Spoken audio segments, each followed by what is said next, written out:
मंच पर उपस्थित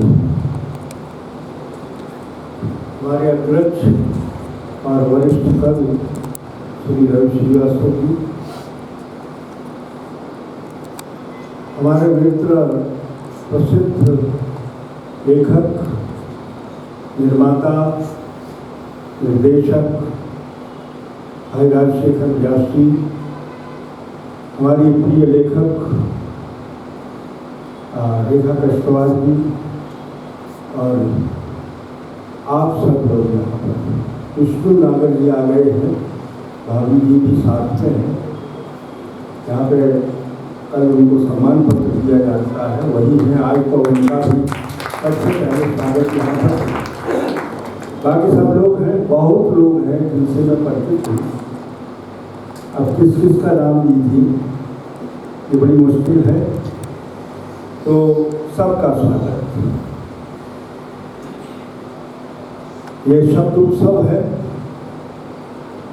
और अब आप लोगों के सामने क्या कहूँ मैं, क्योंकि सब गुण सब पंडित ज्ञानी, मैं बहुत गंभीर वक्ता कभी नहीं रहा हूँ। लिखता हूँ, आप जानते हैं उस तरह से,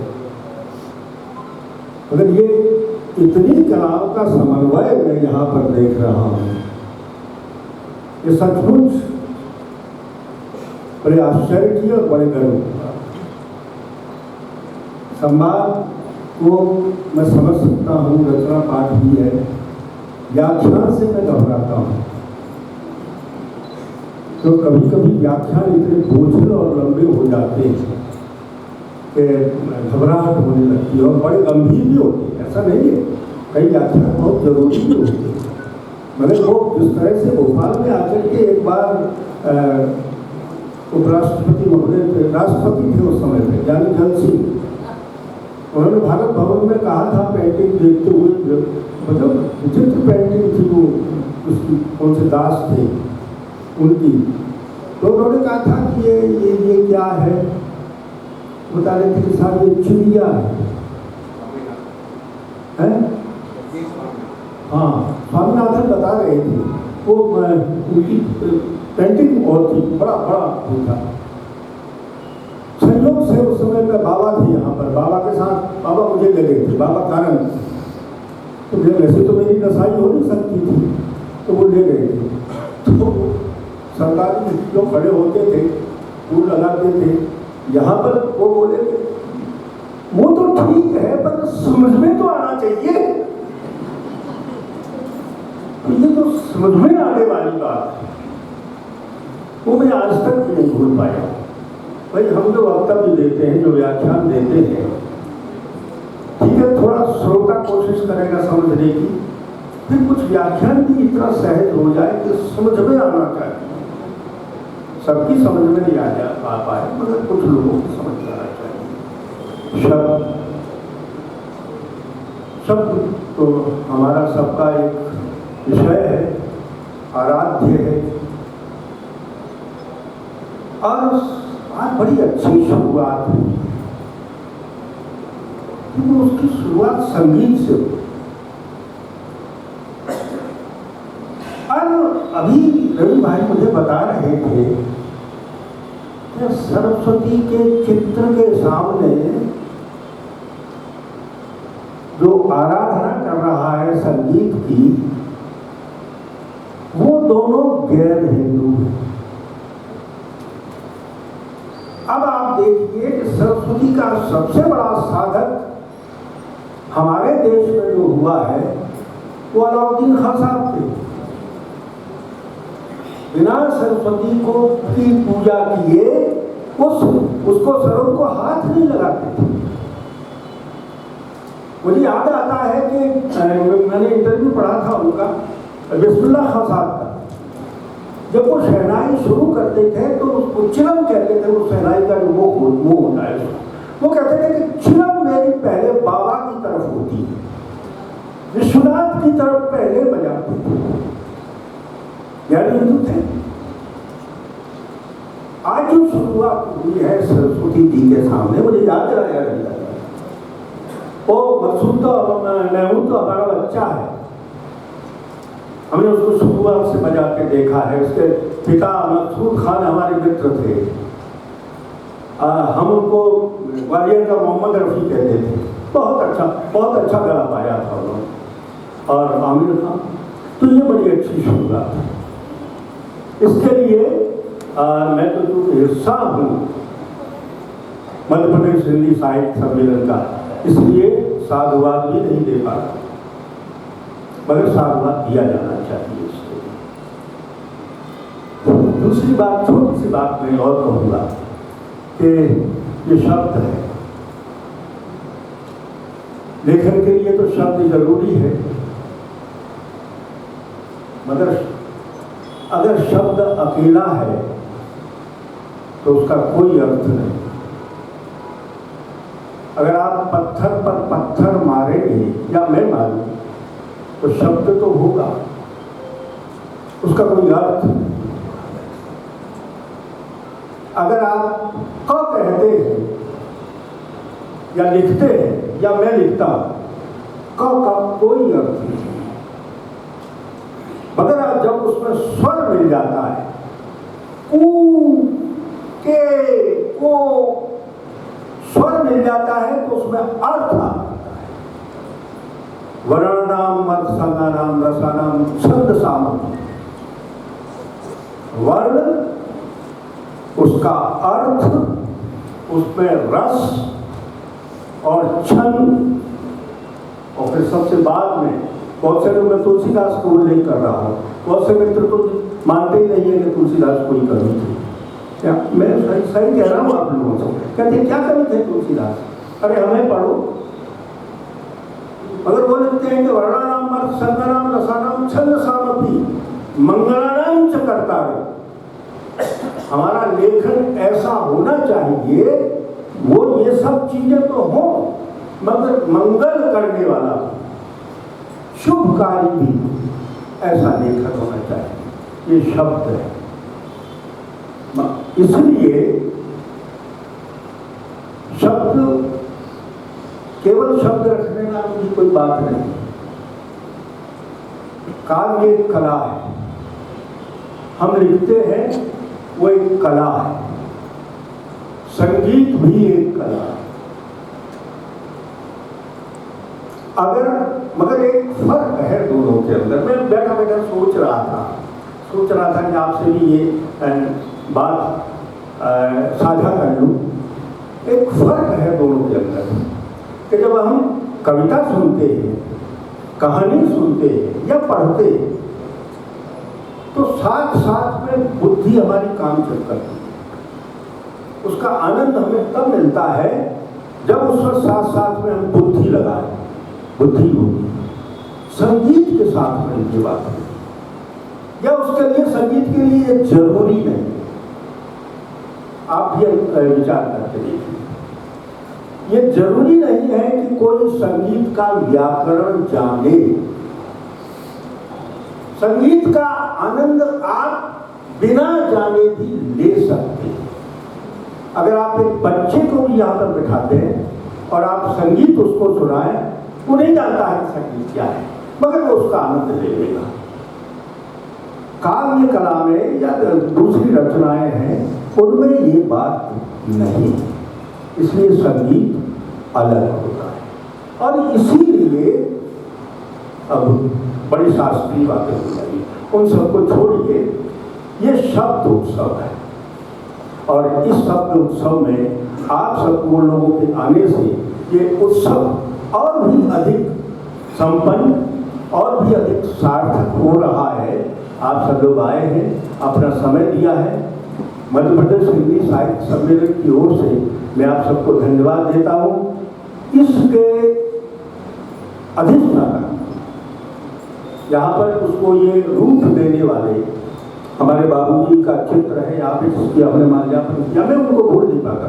मायराम स्वर्गीय मायराम सोजन और भी लोग हैं, कमला प्रसाद थे, डॉक्टर कमला प्रसाद थे, हनुमान प्रसाद तिवारी थे, जो सचमुच हनुमान थे।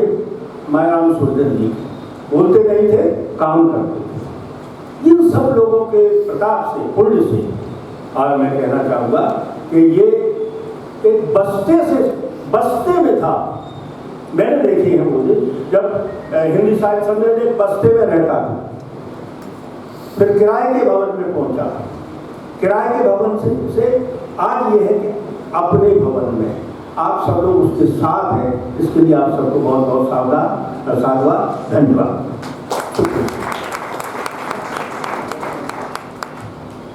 बहुत बहुत धन्यवाद महेश कटारे जी, आपने बहुत अच्छी बात कही और शब्द की सत्ता को पुनर्स्थापित करने के लिए शब्द की महत्ता से जुड़ी बहुत अच्छी बातें आपने कही।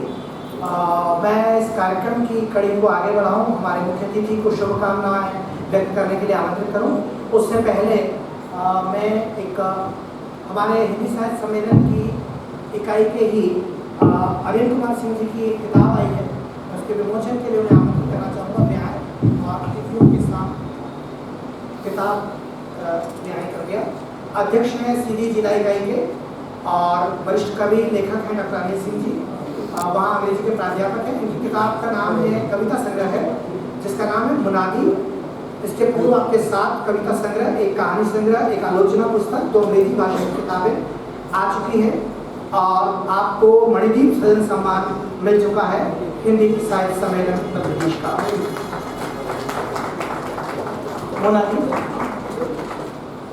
मुनादी का विमोचन कर रहे हैं अतिथिगण।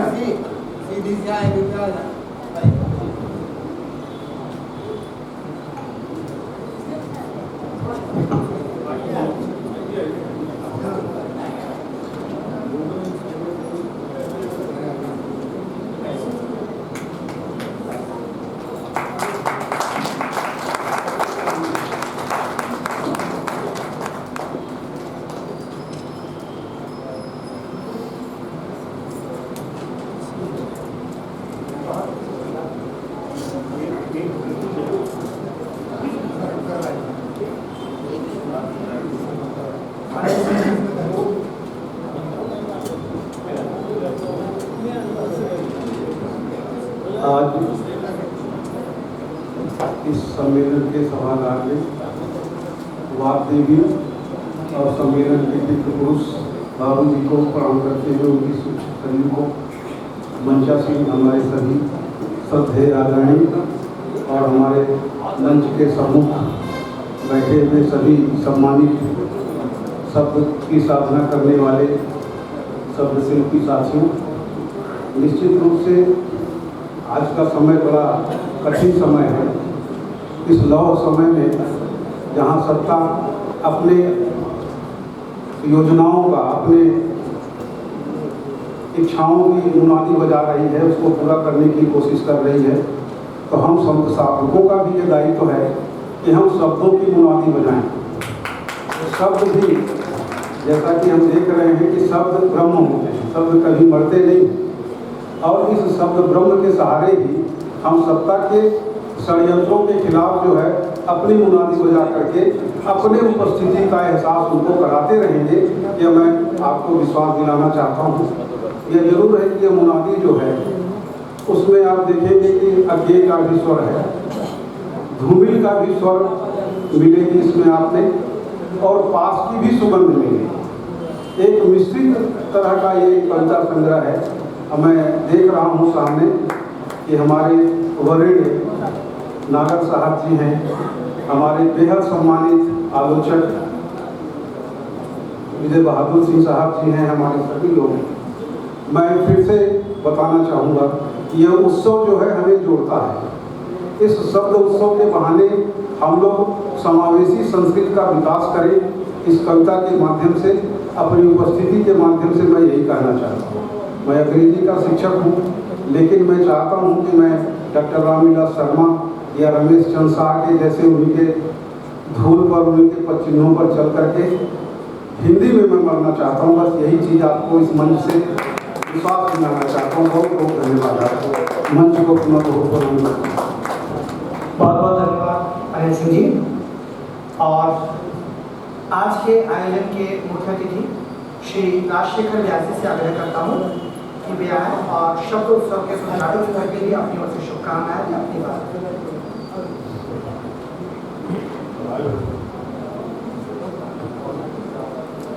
इंसान की बदबख्ती भी अंदाज से बाहर है।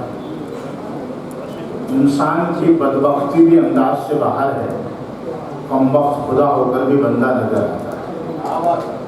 मैं जिनको सुनने आया हूँ, तो सामने बैठे हैं विजय बहादुर सिंह, विष्णु नागर जी, प्रियदर्शन जी, ये वो वरेण्य नाम है जिनको सुनकर के मन आदर से भर जाता है। उत्सव का नाम दिया है शब्द उत्सव। महेश कटारे जी ने उग्र परंपरा में जब कटार चलाई तो मुझे एक प्रसंग याद आया कि शब्द सचमुच ब्रह्म होता है, वो नाद भी ब्रह्म होता है। हमने अभी सरोद भी सुना। शब्द ब्रह्म का एक सच्चा प्रसंग, मैं इसे परिवार मानता हूँ क्योंकि कालिदास समारोह से लेकर संयुक्त राष्ट्र संघ के समारोह अटेंड किए, भाषण दिए हैं। स्वामी हरिदास महोत्सव का एक प्रसंग याद आया। यहाँ घर जैसा वातावरण मिला, इसलिए कहते हुए आनंद आया।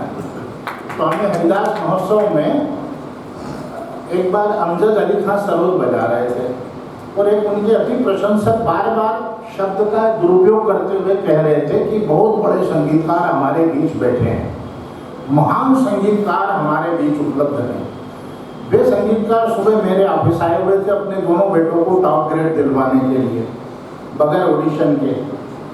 तो मैं इस अध्यक्षता में कैसे ये कहूँ कि ये महान होते, तो मेरे दरवाजे बार बार इसलिए कि टॉप ग्रेड बेटों को हमें ऐलान को मिले।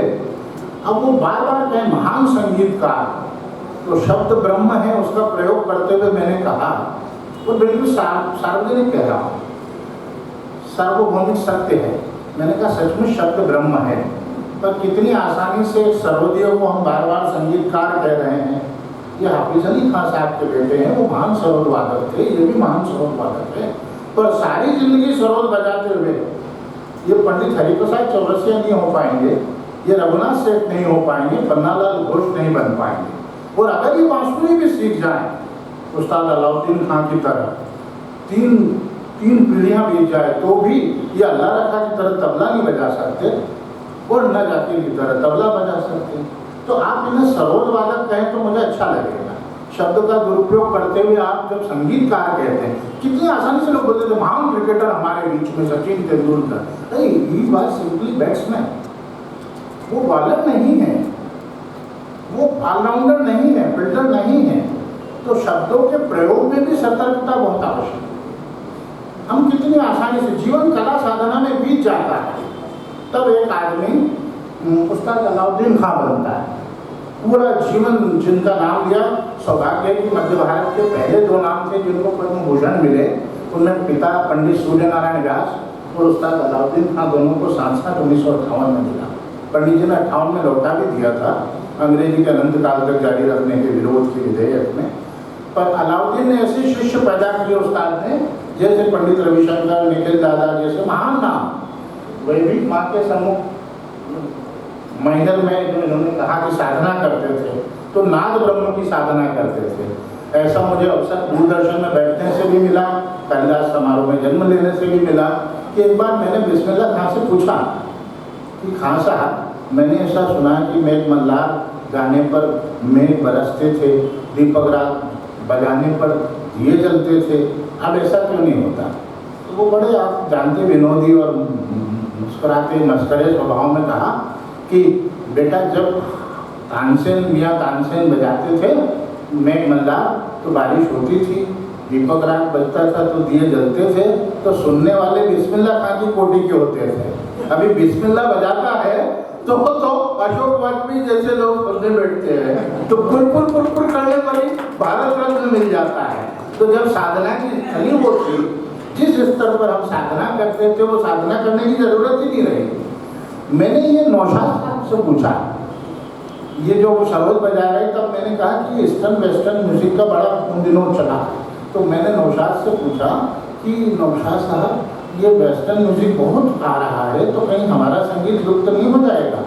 तो उन्होंने कहा कि अरे मियाँ, सिर पैर का फर्क है अपने संगीत और उनके संगीत।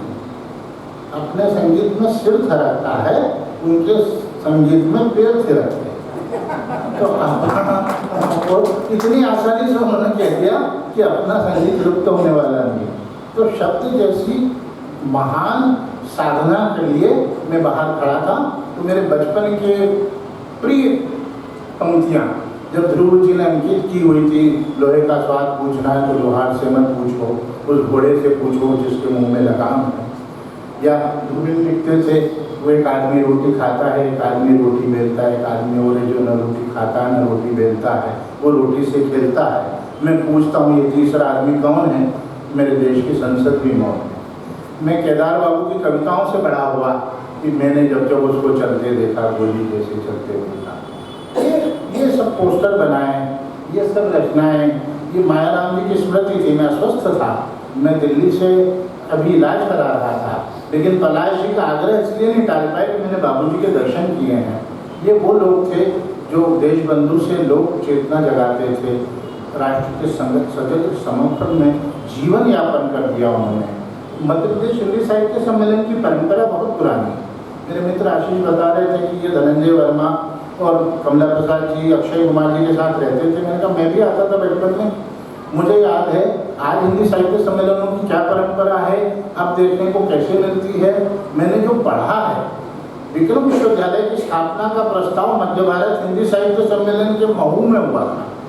उसमें जो मैं चित्र देखता हूँ, बालकृष्ण शर्मा, नवीन सोना, माखनलाल चतुर्वेदी, आगर प्रसिद्धनाथ माधव आगर, बड़े बड़े नाम बैठे मध्य भारत हिंदी साहित्य सम्मेलन।